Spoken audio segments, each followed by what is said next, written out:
Si Langgam at si Tipaklong. Maganda ang panahon.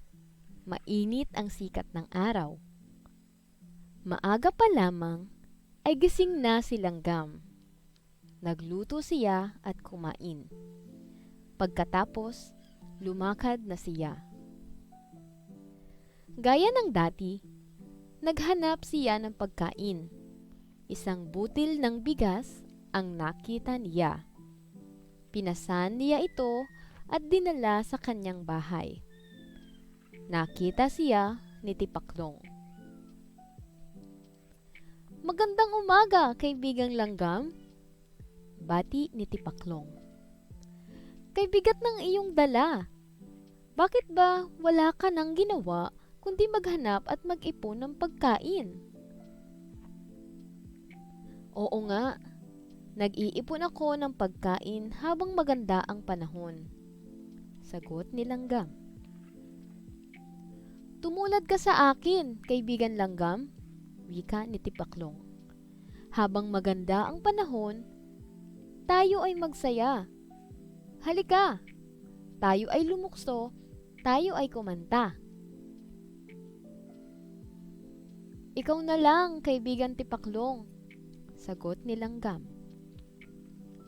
"Gaya ng sinabi ko sa iyo, habang maganda ang panahon, ako ay maghahanap ng pagkain. Ito'y aking iipunin para ako ay may makain pag sumama ang panahon."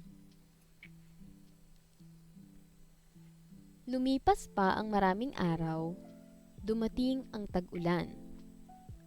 Ulan sa umaga, ulan sa hapon, at sa gabi ay umuulan pa rin. At dumating ang panahong kumidlat, kumukulog, at lumalakas ang hangin kasabay ang pagbuhos ng malakas na ulan. Ginaw na ginaw at gutom na gutom ang kawawang Tipaklong. Naalaala niyang puntahan ng kaibigang si Langgam. Paglipas ng bagyo, pinilit ni Tipaklong na marating ang bahay ni Langgam. Bahagya na siyang makalukso. Wala na ang dating sigla ng masiyahing si Tipaklong. "Tok, tok, tok!" Bumukas ang pinto. "Aba, aking kaibigan," wika ni Langgam. "Tuloy ka, halika at maupo."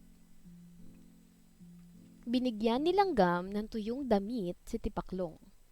Saka mabilis na naghanda siya ng pagkain. Ilan pang sandali at magkasalong kumain ng mainit na pagkain ang magkaibigan. "Salamat, kaibigan Langgam," wika ni Tipaklong. "Ngayon ako naniniwala sa iyo. Kailangan nga palang mag-ipon habang maganda ang panahon at nang may makain pagdating ng tagutom." Mula noon, nagbago si Tipaklong. Pagdating ng tag-init at habang maganda ang panahon, ay kasama na siya ng kanyang kaibigang si Langgam. Natuto siyang gumawa at natuto siyang mag-impok.